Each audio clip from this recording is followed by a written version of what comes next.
Hello नमस्कार बच्चों, सत्यम Priyadarshi channel में आपका एक बार फिर से स्वागत है।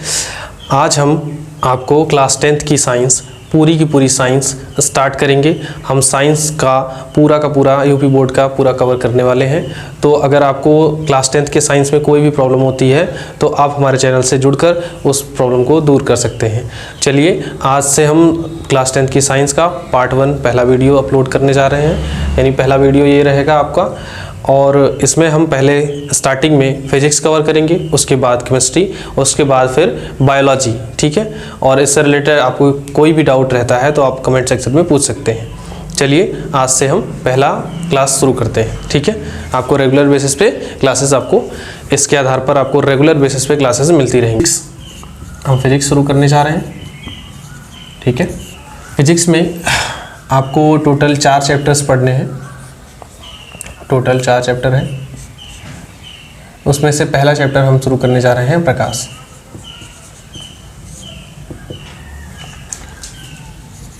इसमें आपको पढ़ना है परावर्तन व अपवर्तन।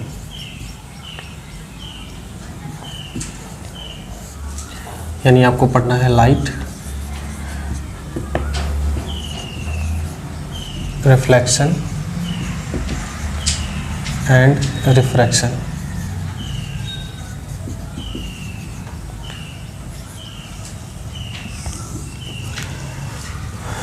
तो चलिए देखते हैं पहले प्रकाश क्या होता है।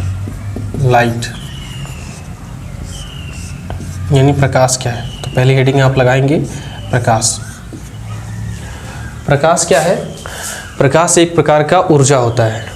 प्रकाश एक प्रकार की ऊर्जा है जिसकी वजह से हम सारी वस्तुओं को, ब्रह्मांड में उपस्थित सभी वस्तुओं को हम देख पाते हैं।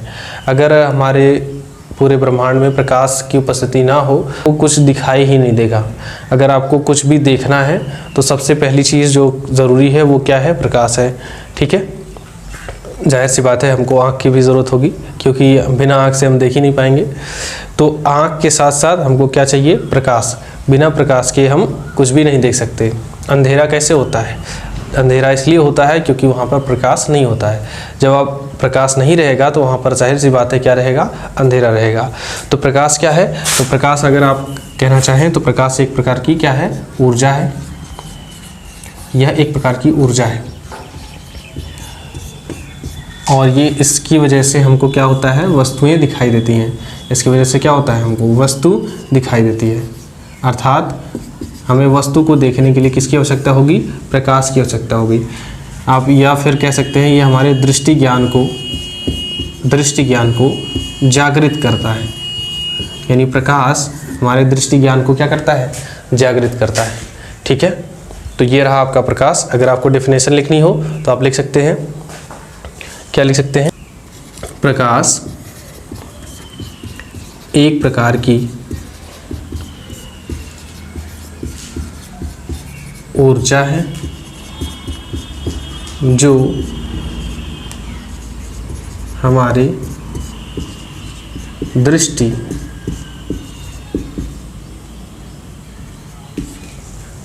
ज्ञान को जागृत करती है।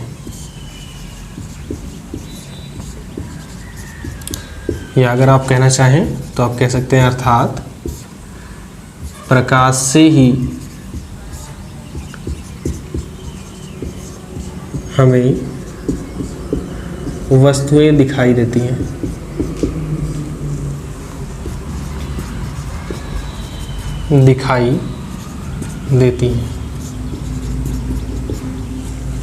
ठीक है, प्रकाश तो आपके आसपास ही है, चारों ओर है। हम यहाँ पे आपको वीडियो बना के अपलोड कर रहे हैं या वीडियो बना के दिखा रहे हैं, तो इसका मतलब ये है कि यहाँ पर प्रकाश है, तभी हम दिखाई दे रहे हैं, या ये वाइट बोर्ड दिखाई दे रहा है। सब कुछ आपको दिख रहा है क्योंकि यहाँ पर क्या है? प्रकाश है। अगर प्रकाश ना रहे ना ही मैं दिखूँगा, ना ही आपको मेरा वीडियो कुछ दिखने वाला है। ठीक है, कुछ भी नहीं दिखेगा। ठीक है, ओके, यहाँ तक डेफिनेशन हो गई। चलिए अब आगे बढ़ते हैं। हमने यहाँ तक जान लिया कि प्रकाश क्या है।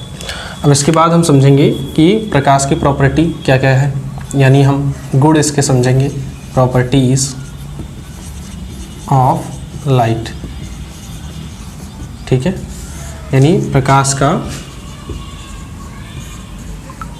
गुणधर्म। तो प्रकाश का गुणधर्म, ये अगली हेडिंग आपकी हो जाएगी। तो प्रकाश के गुणधर्म, प्रकाश बहुत सारे गुणधर्म को शो करता है। जैसे पहला, प्रकाश की चाल, ठीक है, या फिर आप कहो निर्वात में प्रकाश की चाल। निर्वात में प्रकाश की चाल 3×10⁸ मीटर पर सेकेंड होती है। इसका मतलब क्या है कि निर्वात, पहले समझ लीजिए निर्वात का क्या मतलब है। निर्वात, यहाँ पे अगर आप इसको अलग अलग करना चाहें तो ये हो जाएगा निर और ये हो जाएगा वात। निर मतलब बिना, ठीक है, और वात मतलब हवा, वायु, बिना हवा के, यानी ऐसी जगह जहाँ पर हवा भी ना हो, वैक्यूम इसको कहते हैं। क्या कहते हैं? वैक्यूम। तो ऐसा कहाँ पर होता है? अंतरिक्ष में होता है, जहाँ पर हवा भी नहीं होती है। तो वहाँ पर प्रकाश की चाल कितनी होती है? 3×10⁸ मीटर पर सेकेंड होती है। यानी कहने का मतलब 1 सेकेंड में, यानी 1 सेकेंड, 1 सेकेंड में यह जो है 3 लाख किलोमीटर, ठीक है ना, 3 लाख किलोमीटर की डिस्टेंस ट्रेवल करता है प्रकाश 1 सेकेंड में। आप सोच सकते हो इतनी रफ्तार, आज तक किसी भी स्पेसक्राफ्ट का इतना रफ्तार नहीं है। सबसे ज़्यादा रफ्तार इसी की है, प्रकाश की चाल की है, ठीक है ना। प्रकाश की चाल सबसे ज़्यादा है, यानी जहाँ हवा भी नहीं है, जहाँ कुछ भी नहीं है, वहाँ पर इसकी चाल इतनी है, ठीक है। सबसे हाईएस्ट स्पीड है प्रकाश की। दूसरा, प्रकाश को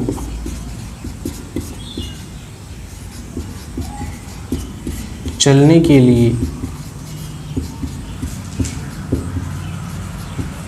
माध्यम की आवश्यकता नहीं होती है।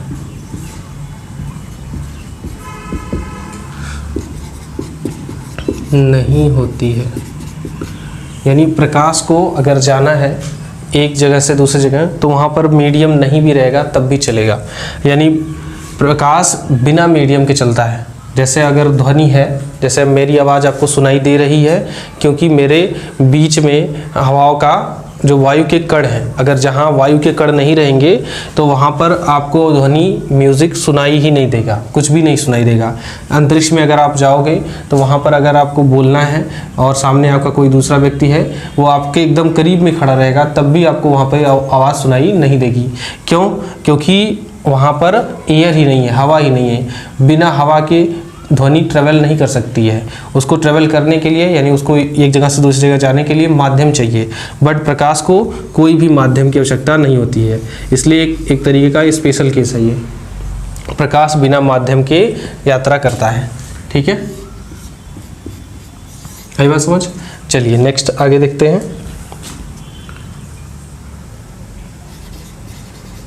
प्रकाश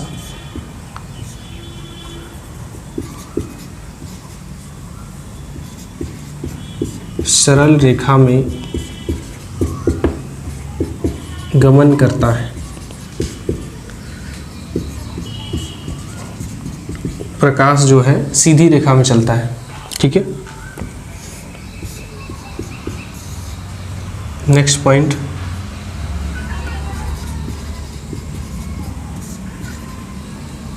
प्रकाश की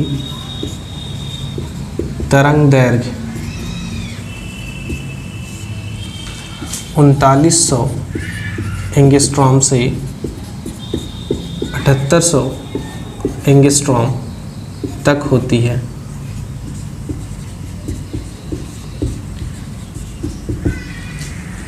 यानी प्रकाश की जो तरंग दैर्घ्य है, तरंग दैर्घ्य आपने क्लास 9th में इसके बारे में पढ़ा होगा कि जब कोई भी वेव होती है तो इस तरीके से ट्रेवल करती है, तो यहाँ से लेकर इस पॉइंट तक, यानी इसके शीर्ष से लेकर इसके शीर्ष तक, दूसरे वाले शीर्ष तक, इसके बीच की जो डिस्टेंस है उसको क्या कहते हैं? तरंग दैर्घ्य। इसको लैम्डा से दिखाते हैं, ठीक है। क्लास 9th में आपने ध्वनि चैप्टर में पढ़ा होगा।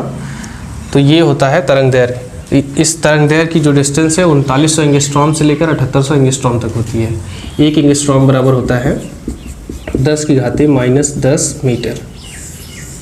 1 एंगस्ट्रॉम बराबर होता है, तो आप इसको कन्वर्ट कर सकते हैं। तो प्रकाश की जो तरंगदैर्घ्य है 3900 एंगस्ट्रॉम से 7800 एंगस्ट्रॉम तक होती है। ओके, आगे देखिए नेक्स्ट पॉइंट। और प्रकाश का चिकने तलों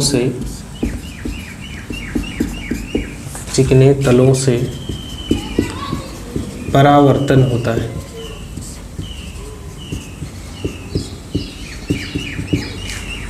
जैसे आपने ध्वनि में पढ़ा था क्लास 9th में कि अगर ध्वनि किसी वस्तु से टकराती है तो वहाँ से वापस चली जाती है, वैसे प्रकाश भी अगर किसी चिकने तल से टकराता है तो वहाँ से वापस उसी मीडियम में लौट आता है। हालांकि इस पर पूरा बेसिस हमारा यही चैप्टर ही है, तो हम पूरा आगे इसको डिटेल से पढ़ेंगे, तो इसके बारे में आपको चिंता करने की आवश्यकता नहीं है। नेक्स्ट अगला देखिए, प्रकाश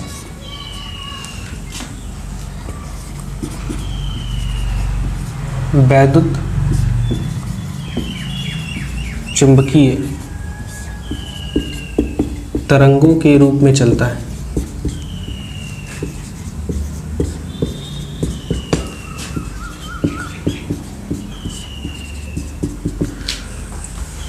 प्रकाश जो है वैद्युत चुंबकीय तरंगों के रूप में चलता है। वैद्युत चुंबकीय तरंगे जिस तरीके से चलती हैं वैसे प्रकाश भी चलता है।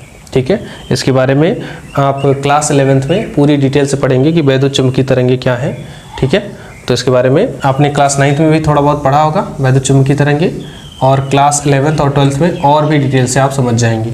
ओके, तो ये रहे प्रकाश के गुणधर्म। निर्वात में प्रकाश की चाल 3×10⁸ मीटर पर सेकेंड होती है, और प्रकाश के चलने के लिए कोई भी माध्यम की आवश्यकता नहीं होती। जैसे कि अगर आपको ध्वनि है तो ध्वनि को चलने की ज़रूरत होगी, या अगर हीट को भी जाना है तो वहाँ पर क्या चाहिए होता है, तो आपको मीडियम चाहिए होता है टेम्परेचर को। और प्रकाश सरल रेखा में गमन करता है। प्रकाश की तरंगदैर्घ्य 3900 एंगस्ट्रॉम से लेकर 7800 एंगस्ट्रॉम तक होती है। प्रकाश चिकने तलों से परावर्तन होता है। यानी चिकना, अगर ये देखिए आपका चिकना सरफेस है तो यहाँ पर प्रकाश टकराएगा और फिर वापस आ जाएगा। ठीक है, प्रकाश वैद्युत चुंबकीय तरंगों के रूप में चलता है। इस तरीके से ये रहे प्रकाश के गुणधर्म।